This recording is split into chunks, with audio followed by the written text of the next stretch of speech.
Good morning दोस्तों। स्वागत है आपका हमारे एजुकेशन चैनल में, जिसमें हम आपके लिए लेकर आते हैं डेली करंट अफेयर्स के कुछ क्वेश्चंस। तो आज हमारे पास क्या क्या टॉपिक हैं देख लेते हैं। हमारा पहला टॉपिक है वंदे भारत मिशन। वंदे भारत मिशन के बारे में थोड़ा जान लेते हैं हम। वंदे भारत मिशन क्या है? भारत सरकार के द्वारा चलाया जा रहा एयर इंडिया और भारत सरकार के सहयोग से एक ऐसा मिशन है जिसमें कि हम विदेशों से जो भारतीय नागरिक हैं, यानी किसी काम की वजह से, नौकरी की वजह से दूसरे देशों में फंसे हुए हैं, उनको निकालने के लिए हमने एक मिशन को स्टार्ट किया है। इसका नाम दिया गया है वंदे भारत मिशन। तो अभी इसमें क्या मुद्दा चल रहा है करंट में क्या है कि यूनाइटेड स्टेट ऑफ अमेरिका में कुछ भारतीय फंसे हुए हैं, लेकिन अभी यूएस सरकार ने क्या आदेश दिया हुआ है कि वो सभी जो भी नागरिक हैं, जिसमें भारतीय भी शामिल हैं, अगर उनकी नौकरी जा चुकी है तो उनको 60 दिन के अंदर ही यूएस को छोड़ना होगा। तो इसमें अब मुद्दा क्या बन गया है कि जितने भी भारतीय हैं, अगर उनकी तो नागरिकता भारत की है, लेकिन जो उनके जो बच्चे नए बच्चे पैदा हुए हैं उनकी नागरिकता यूएस की है। तो इसमें समस्या क्या है कि कहने को तो वो उनके माता पिता तो भारत के नागरिक हैं, लेकिन उनके जो बच्चे हैं वो यूएस के नागरिक हैं। अब ऐसे में क्या है, भारत के लिए भी यहाँ मुश्किल हो जा रहा है कि उनको यहाँ से वहाँ से निकाल पाना। तो यही समस्या बन गई है कि उनकी नागरिकता बच्चों की है यूएस की, और उनके माता पिता की नागरिकता है भारत की। तो ऐसे में ही उनके लिए एक समस्या बन गई है कि 60 दिनों के अंदर उनको यूएस से बाहर भी निकलना है और वो यहाँ भी आ पाने में दिक्कत हो रही है। तो ये एक मुद्दा बन गया है अभी। इसके लिए इसका सॉल्यूशन निकालने में भारत सरकार और अभी लगा हुआ है, कार्य में लगा हुआ है। तो अभी हम बात कर लें जो वीज़ा है, जो यूएस की तरफ से वीज़ा दिया जाता है, जो भारतीय जो वहाँ पर जो भी किसी रोजगार में लगे हुए हैं, तो उनको वीज़ा जो दिया जाता है H1B वीज़ा, ये वीज़ा दिया जाता है। तो ये था हमारा पहला न्यूज़। आइए हम दूसरा न्यूज़ देख लेते हैं। अगला हमारा न्यूज़ है लाल किला। लाल किले के निर्माण को 13 मई 13 मई 2020 को कुछ वर्ष और पूरे हो गए हैं। तो इसमें क्या है, 13 मई को इसका जो कि इसका कंस्ट्रक्शन का काम था वो पूरा किया गया था। इसका अगर हम कंस्ट्रक्शन की बात करें तो ये कंस्ट्रक्शन इसका स्टार्ट हुआ था 1638 में। 1638 से लेकर के 1648 तक, यानी कि 10 वर्षों के अंदर इसका निर्माण कार्य पूरा किया गया था। अगर हम इसके निर्माण की बात करें तो इसका निर्माण शाहजहाँ के द्वारा कराया गया था। मुगल बादशाह था शाहजहाँ, उसके द्वारा इसका निर्माण किया गया था। और उन्हीं के समय में जो राजधानी थी, जो मुगलों की राजधानी पहले आगरा हुआ करती थी, आगरा से दिल्ली में इनकी राजधानी को स्थानांतरित किया गया था। और इसके बारे में हम कुछ और फैक्ट्स जान लेते हैं। तो ये जो किला है, इस किले की अगर हम लागत की बात करें, उस समय जो इसमें लागत लगी थी वो लगभग था 1 करोड़, यानी 1 करोड़ की लागत से लाल किले का निर्माण कराया गया था। और यहाँ पर जो गेट हैं, 2 गेट हैं इसके अंदर। एक तो दिल्ली गेट है और दूसरा इसमें है लाहौरी गेट। तो दो इसमें गेट हैं जो इसके लिए मुख्य गेट बनाए गए हैं, दिल्ली गेट और लाहौरी गेट। और अगर हम बात करें कि किस नदी के किनारे है, तो यमुना नदी के किनारे इसको बनाया गया था।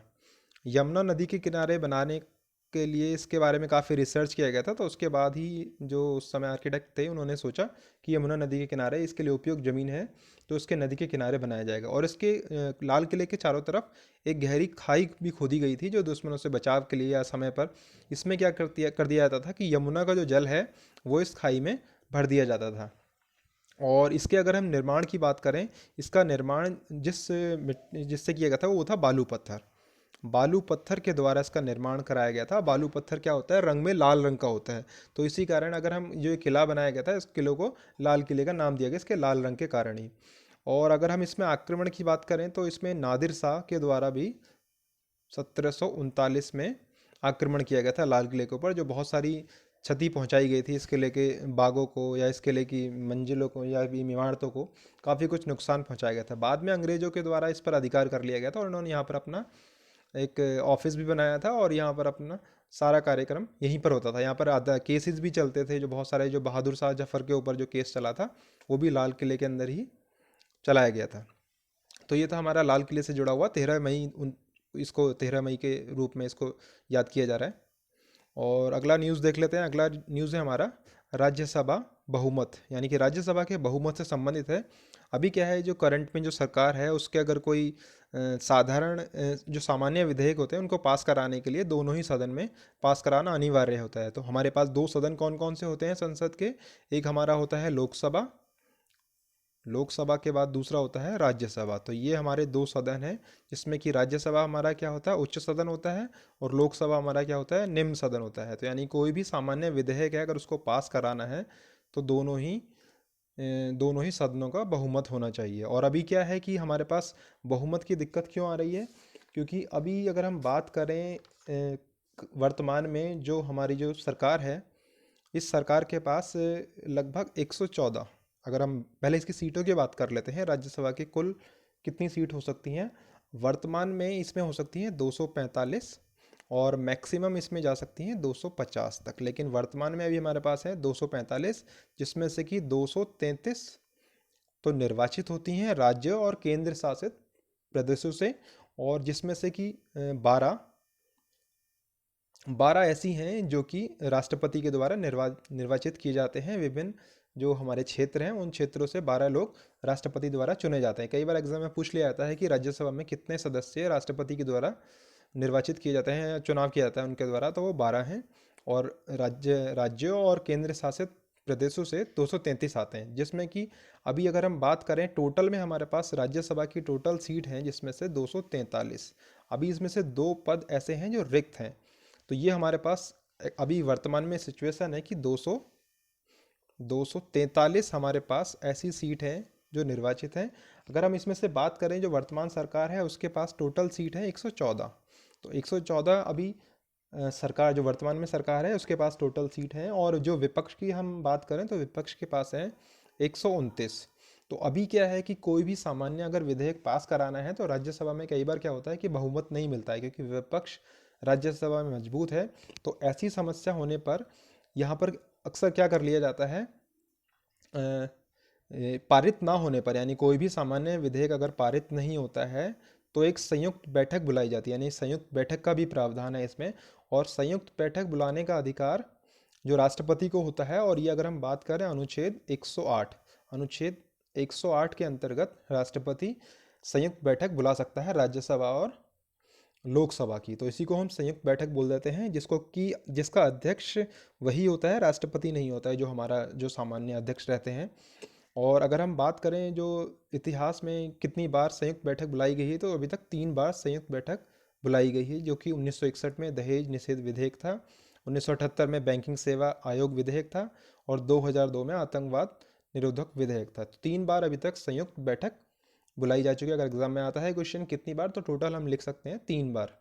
तो 3 बार इसको बुलाया जा चुका है। अगर हम बात करें संसद का जो गठन है कौन से अनुच्छेद के अंतर्गत होता है, वो है अनुच्छेद 79। अनुच्छेद 79 के अंतर्गत संसद का गठन किया गया है। अनुच्छेद 80 के तहत राज्यसभा का गठन किया गया है। और इसकी अगर हम कार्यकाल की बात करें तो उसका कार्यकाल होता है इसका 6 वर्ष। कार्यकाल का मतलब है जो इसके सदस्य होते हैं 6 वर्ष का होता है, लेकिन इसका विघटन कभी नहीं होता है।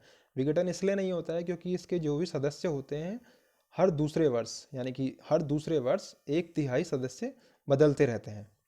तो हर इसलिए क्या होगा कि सदस्य तो चुनाव होगा नहीं, हर दूसरे वर्ष 1/3 सदस्य आते रहेंगे, तो इसलिए इसका विघटन कभी नहीं होता है। तो ये था हमारा राज्यसभा बहुमत का महत्व। अगला न्यूज़ देख लेते हैं। अगला न्यूज़ हमारा है खाद्य पदार्थों में मिलावट। यानी कि अभी क्या है, खाद्य पदार्थों में बहुत सी मिलावट हो रही है। तो इसके बारे में एक कुछ न्यूज़ आया था कि आईएएस बेंगलुरु के कुछ शोधकर्ताओं ने एक ऐसा तकनीक का विकास किया है जिसमें कि कम लागत में ही हम दूध और डेयरी उत्पादों के मेलामाइन की उपस्थिति का पता लगा सकते हैं। अब मेलामाइन क्या होता है इसके बारे में हम थोड़ा जान लेते हैं। मेलामाइन क्या है, एक कार्बन आधारित रसायन है। इसको कि कई बार क्या होता है कि दूध में जो इनका प्रोटीन होता है, इसको प्रोटीन की मात्रा को, या अगर हम बात करें बढ़ाने के लिए कई बार क्या होता है दूध में मिलावट कर दिया जाता है मेलामाइन। तो मेलामाइन का क्या है, इससे बहुत सारा हमारा क्या नुकसान है, ये हमारे गुर्दे से संबंधित बीमारियों का भी नुकसान, हमें गुर्दे संबंधित बीमारियां भी फैलाता है हमारे शरीर के अंदर। कई बार क्या होता है गुर्दे हमारे जो ये हमारा लीवर है, किडनीज हैं, किडनी हमारी ख़राब भी हो जाती हैं। अब लेकिन इसका जो उपयोग है, इसका रंग भी सफ़ेद होता है, इसलिए इसको दूध में मिला दिया जाता है कई बार उसकी उत्पादकता बढ़ाने के लिए। इसका उपयोग कहाँ कहाँ होता है, इसका मेलामाइन का उपयोग होता है प्लास्टिक बनाने में, गोंद बनाने में, वाइट बोर्ड बनाने में। अब सोचिए कि इतनी जो हानिकारक चीज़ है, इसको दूध में अगर मिला दिया जाएगा तो हमारे शरीर के लिए कितना नुकसानदायक रहेगा। तो कई बार क्या है कि अभी चाइना से कुछ भी बहुत सारी चीज़ें जो दूध के प्रोडक्ट्स हैं इंपोर्ट किए जाते हैं, उसमें मेलामाइन की मात्रा बहुत अधिक पाई गई है, तो ये हमारे स्वास्थ्य के लिए हानिकारक हो सकते हैं। तो इसी की जांच के लिए आईएएस बेंगलुरु ने एक ऐसी तकनीक विकसित करी है जिससे कि दूध और डेयरी उत्पादकों का हम तुरंत यानी कम समय में ही पता लगा सकते हैं और कम कीमत में। तो ये था हमारा अगला न्यूज़। अगला देख लेते हैं। हमारा अगला न्यूज़ है हमारा ये जीआई टैग के बारे में है। जीआई टैग हमने दिया है, एक तो सोहराई खोवर और पेंटिंग है एक ये, और ये तेलिया रुमाल, यानी कि ये दो इन नए हमारे ऐसे हैं जिनको कि जीआई टैग दिया गया है। ये 12 मई को दिया गया था। अगर हम बात करें सोहराई खोवर, सोहराई खोवर क्या है, ये हमारा है ये हमारा झारखंड का है, यानी कि झारखंड में इसको एक ये पेंटिंग है, पेंटिंग का प्रकार है, इसको जीआई टैग दिया गया है। और दूसरा तेलिया रुमाल है, ये झारखंड तेलंगाना का है। इन दोनों दोनों ही के उत्पाद को जीआई टैग दिया गया। अब हम जीआई टैग के बारे में थोड़ा इसकी पेंटिंग के बारे में जान लेते हैं। ये ऐसी पेंटिंग है जो दीवार और सतहों पर की जाती है, यानी झारखंड में होता है इसका यूज़। और दूसरा तेलिया रुमाल है, ये सूती कपड़े पर इसको इसको सूती कपड़ों पर कुछ इसका डिज़ाइन कुछ बनाया जाता है। इस तरीके से तेलिया रुमाल को भी जीआई टैग। और इसको अगर हम बात करें, राजस्थान में अजमेर शरीफ की दरगाह है, यहाँ पर भी तेलिया रुमाल का इस्तेमाल किया जाता है दरगाह शरीफ पर चढ़ाने के लिए।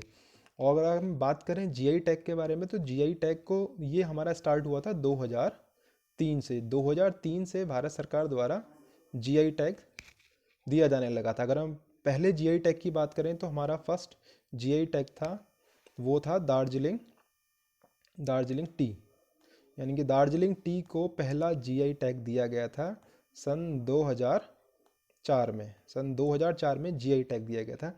और इसके अगर हम बात करें, इसका जो रजिस्ट्रेशन होता है, अलग अलग जो भी उत्पाद बनाने वाले लोग हैं वो इसके लिए रजिस्ट्रेशन के लिए अप्लाई करते हैं कि उनके उत्पाद को जीआई टैग दिया जाए। तो जीआई टैग जो दिया जा रहा था वो 10 वर्ष के लिए था, यानी कि 10 वर्ष पूरे होने के बाद फिर से हमें जीआई टैग के लिए अप्लाई करना होता है। जीआई टैग मिलने से हमारे जो उत्पाद हैं उनको फ़ायदा क्या होता है, उनको एक तरीके से उस भौगोलिक महत्वता मिलती है कि इस प्रकार का उत्पादन करने का अधिकार सिर्फ उसी व्यक्ति को है या उसी संस्था को है।